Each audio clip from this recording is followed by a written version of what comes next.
We are learning to think about the reader when we are writing.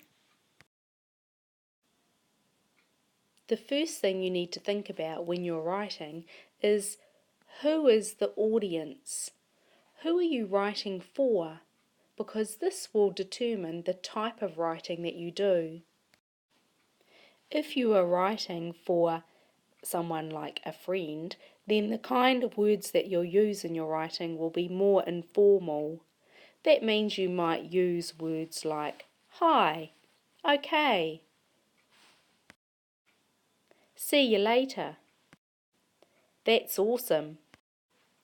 These kinds of words are informal words and it suits the audience of writing for a friend. But if you are writing to someone like Mr. Chittenden, then your language needs to be more formal. You might say things like, Dear Mr. Chittenden, or Yours sincerely,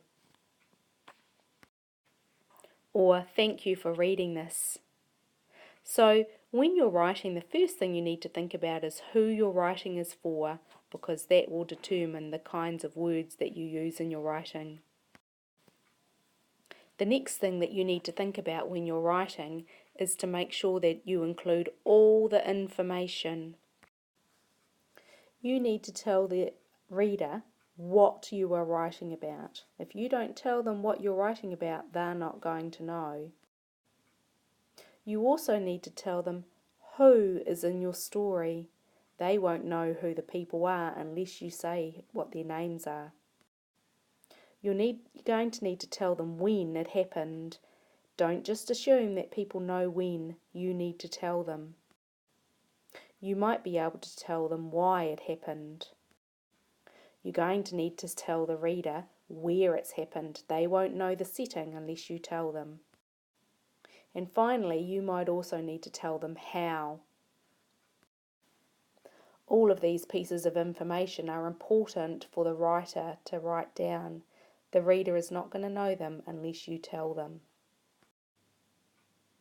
When you are thinking about the reader, when you start writing, you should think about how you're going to hook the reader in. This means how you're going to get the reader interested in your story at the beginning. If you were writing a story about volcanoes, you're going to hook the reader in by starting with something like, I am going to tell you about volcanic eruptions.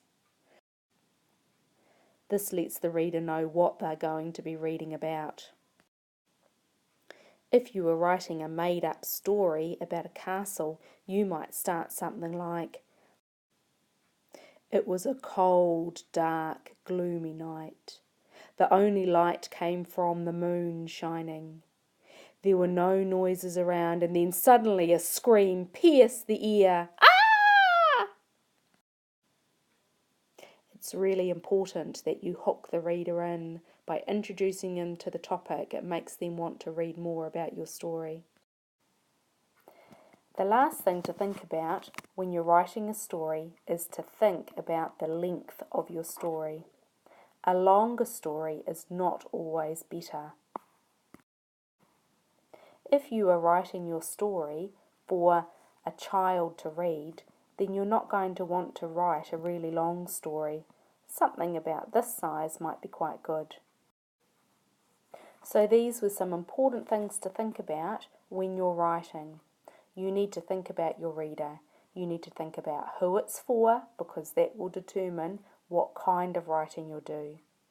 You need to think about including all the information: who, what, when, where, why, and how. You need to think about how you're going to hook the reader in. And lastly, think about the length of the story. Is it the right length for the people who are going to be reading it?